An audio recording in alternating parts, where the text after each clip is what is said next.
Hello everyone, welcome to Fast Track on Herald Global. I am Saimik Sen. Joining us today, Miss Esther Eden, a talented singer and lyricist, defied musical norms without formal training. Her acclaimed albums Solitaire and collaborations showcase her vibrant, self-made journey within the global music scene.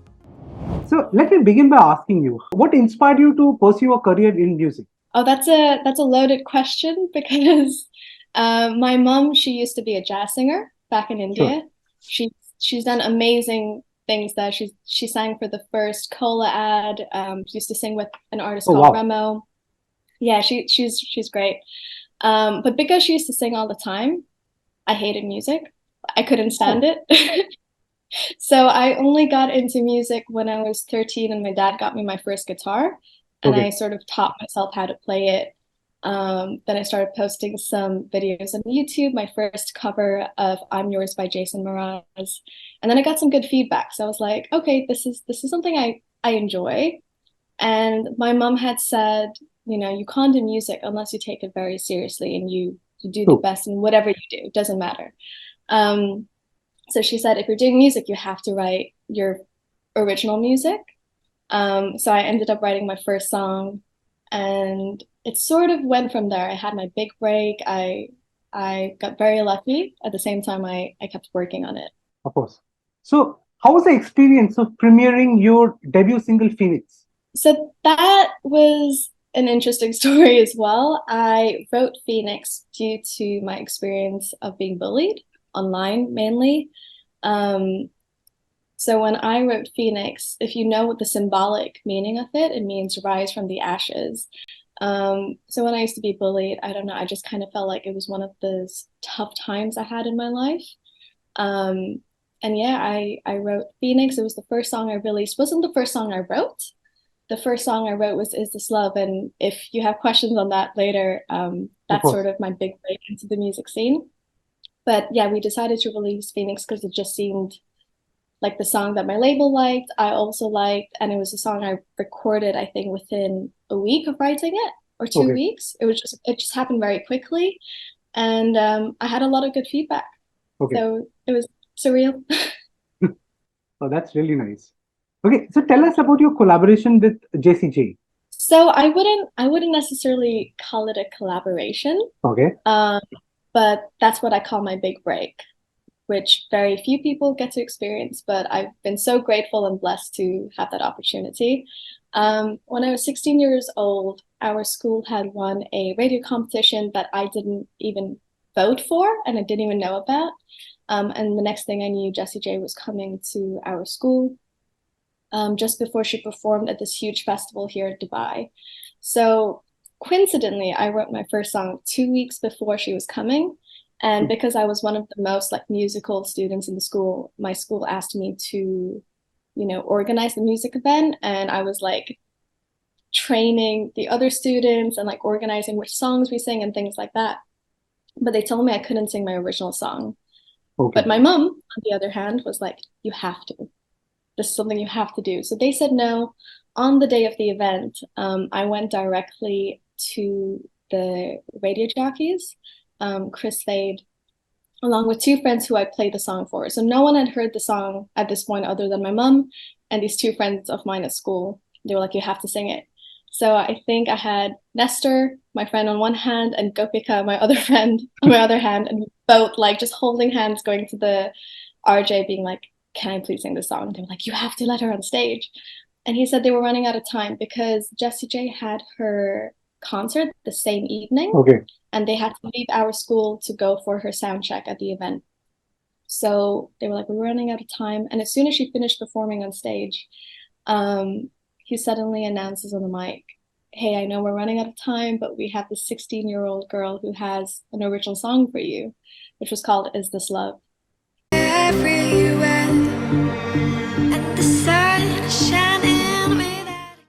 So he gets me on stage and he whispers to me, if you do not start in 10 seconds, we're getting you off. So I'm like the 16-year-old girl, all nervous, like in my school uniform, braces, braids. And I sit down and he's standing right in front while I'm facing the whole school and Jessie J. And he starts counting down from 10, and I start playing the guitar. As soon as I start my verse, he stops. Once I reach my chorus, Jessie J stops me and she's like, I really like your song. Can you start again so I can record it on my phone? I'm like, okay, sure. So I start Wow. performing it. And once I'm done, she says, I love your song so much. Can you perform it tonight at my concert? And I'm like, okay, sure. Let me just ask my mom. So I get off stage. I call my mom. She's ecstatic. And next thing I know, I'm performing in front of 12,000 people. Amazing, that is. It's so surreal. It's like a movie, you know. I never thought I'd experience something like that. I don't think anyone dreams of that, or they do dream of it, but very rare it comes true. So I've been very lucky. But yeah, she was the headlining act of the festival, and then she asked me to come on stage in the middle of her set. So it's not even like an opening act; it's like part of her performance, which was just amazing. Wow. It's coming straight out of a storybook. Yeah, for sure. I love how you're speechless, but that's basically how I felt when I experienced it. Of course. Okay, so if I ask you about your first album, what kind of challenges did you face? Your first album before you released it, The Solitaire. Okay, so when I was writing so Is This Love was the first song I wrote, right? And I after the Jessie J incident, I think I went through like a lot of bullying online, maybe because of the music, maybe because of just, you know, a girl in school. A lot of students experience this. Um, Even my music teacher the next day told me that my song wasn't that great, but it's okay. For me, I felt like I had, you know, this amazing UK pop sensation on my side. Like nothing can stop me and nothing can hold me back. So I continued writing music, even though I even wrote two songs about my bullying experience, so Just Fine and Phoenix. Um, and in back in those days, they didn't really have a lot of music in Dubai. Like the Hmm. music scene here is still very much growing and finding its feet. But at that time, we only knew of this one production, like music production company called White Cube in Abu Dhabi. So if you know anything about UAE, like Abu Dhabi is a 1.5 hour drive from Dubai or I know. Sharjah. So my mom and I would drive like every weekend all the way to Abu Dhabi, you know, like once I was done with the school week at 16 and record one song every time. Okay. So can you share your experience about Red Bull Music Academy project? Oh, wow. Um, that was really cool because I was the youngest chosen participant of the project. So it was quite funny because I had all these other artists who were much older to me. And in Dubai, if you have to like perform anywhere, which is why Red Fest, when I performed Is This Love with Jessie J, was such a big deal because I was underage. I was 16. And to be in an event that maybe serves alcohol, you have to be 21 in the UAE. Yeah. So even for Red Bull Music Academy, I wasn't allowed to some of the events because I was underage, but they had to find a way that they could like get me in there. Of course, I didn't drink alcohol, but as the youngest participant, they included participants from all over the Middle East and India. And I got to work with this amazing producer. The whole project, the idea is like they just dump all these different artists together in a span of 3 days, and you just work all day. You don't have to work, but it's whoever you get comfortable with, whoever you True. connect with musically. So I got to write some amazing music, work with these amazing producers. I think one song is out, or he's planning to release it um, on all like streaming platforms, but it's currently Okay. out on SoundCloud. Okay. So how did your move to Berlin influenced your music and creativity? How moving to Berlin influenced me. So Berlin was a random like a random move. So I was looking into which university I would have liked to go to. True. And at that time, my options were, you know, stay in Dubai. I live with a single mom, so she's raised me all my life. And without telling me, she was looking into other universities because at that time, Dubai didn't actually have a music Hmm. university. You could go into music production or music history, things like that. But for music itself, they didn't really have a course here yet. So my mom randomly found this university called British and Irish Institute of Modern Music. It's called BIM. They have branches all over the UK and Berlin. I had been to the UK previously and I didn't necessarily enjoy it as much. Like Okay. I liked Brighton, so my options were between Brighton and Berlin. And I visited Germany just to see how it was before, and I loved it. The people are so nice, the culture is so nice. It just felt like home when I visited. So I moved there for my degree. I did a degree in songwriting, and I got to meet so many talented musicians. You know, like if you know anything about Berlin, it's the scene for art and music and creativity. And I bumped into my really amazing producer. His name is Gabe Augustine, and started working on music there. And Okay. he has so many different influences. He, you know, can play almost every instrument Hmm. there is. So I think he really like stepped up my music, and my music reached a whole new level being there, being exposed to these talented artists. Okay. So since you have that kind of experience, from Berlin University, you have, done your music course. So what kind of culture, like, they have a music culture? For example, for somebody who is very young, okay, who wants to Mhm. start off in music. So how Mhm. different is it from say Dubai? As compared to Dubai. So Dubai is like what 50 years old as a country, you know? It's Hmm. very new, it's very fresh. There's still a lot more to grow. And I mean, even in the 4 years that I was away, Dubai's grown so much. Like there's so many new artists, there's so many amazing people who've come to Dubai because they know it's a growing scene and there's a lot you can do here and there's really room for opportunity. Like I know that if I grew up anywhere else, I wouldn't have had the opportunities I've had here. Even now, like getting the golden visa and like being acknowledged as one of the main artists in Dubai, you know? And in Berlin, I mean, it has so much history. There's just so much life that's been there for so long.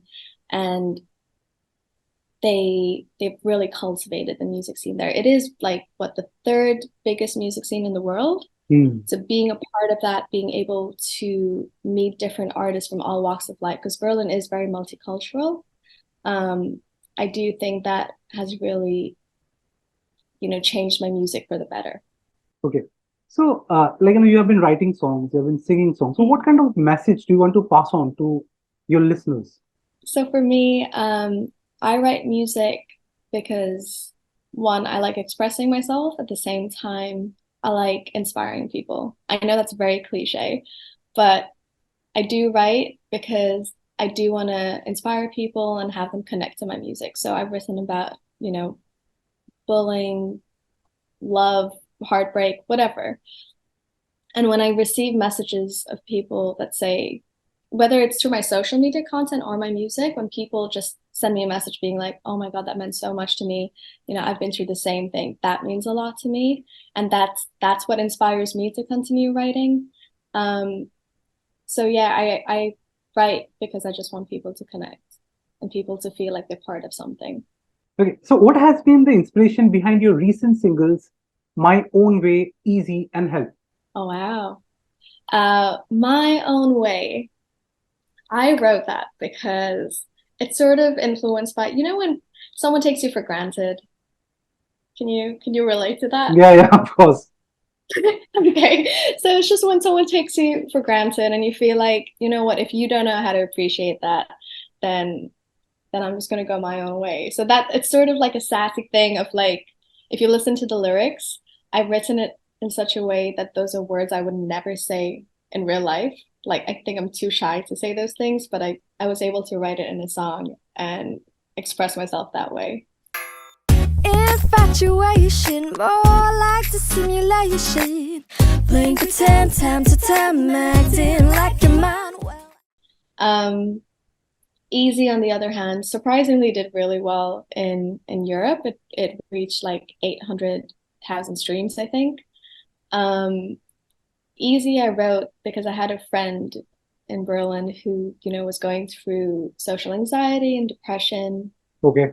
And I wrote that song as like a tribute of, I'll be there for you, I'll be your friend.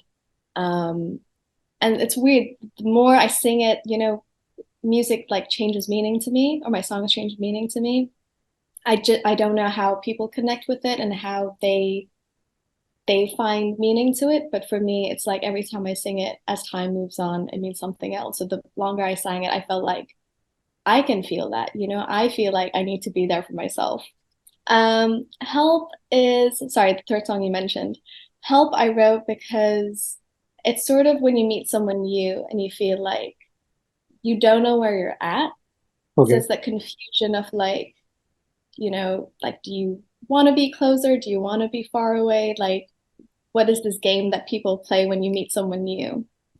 And I think I'll leave it at that. Okay, I got it. Okay, so how was the experience of performing with international groups like the Fifth Harmony? Fifth Harmony. So I was part of the festival that they performed at. And it's just been surreal, like since I was 16, I feel like my career had really just like moved up nonstop. And I just had these amazing opportunities from like being signed to Universal, from singing with Jessie J to sharing the stage with people like Fifth Harmony. It's just been amazing. And I'm so grateful that, I've had those opportunities here in the UAE. Okay, so please tell us about your future plans, your projects. Well, I have songs written. Okay, I've been sitting on them for a while, but I'm looking for producers and I have music written that I want to work on, and hopefully I can start releasing them soon. okay. So you mentioned Golden Visa, which was like, it's given by the government Yeah, of Dubai itself. So, yeah. there has to be, I believe, some kind of a contribution from your side. So, how do Mhm. you want to contribute, okay, in terms of music, uh, in that particular country itself? So I feel like they so the UAE awards the Golden Visa to anyone who's contributed in the UAE so far. And the visa is basically 10 years so that you can continue to contribute your talents, your investments, your business, whatever it may be. So I've been so grateful and blessed to like receive it because, and I hope to think that they awarded it to me because of all the music I've contributed, or, you know, the music I've worked on in the UAE and things I've done. Like I've had the opportunity to perform in big festivals like Red Fest, Beats on the Beach, even Expo 2020, the most recent. So, I mean, I hope that I can continue to do like amazing shows like that, or even smaller shows where I connect more with the community. Like So Far Sounds is one that I did recently. And just continue working on my music here. Okay. So my last question to you, okay, what Mhm. would be your word of advice, to the artist, okay, who wants to pursue their career in music, say from UAE? I would say consistency is key. Um, Again, something that I know you hear a lot, but it really matters. The more you work on your music, the more people hear you. And especially now in the age of like digitalization and the internet, there's so much music, there's so much talent out there that the more you put out, the more you'll stick out. And don't listen to what anyone says, you know? People say you can't do it. Just if you believe in it and you really love it, keep going. Do what Very you well, love and love what you do. of course. Very well said. Okay, so Esther, it was lovely talking to you. Thank you so much that you could take out this time for us. Thank you for your time. Have a good day. You too. Bye bye. Bye.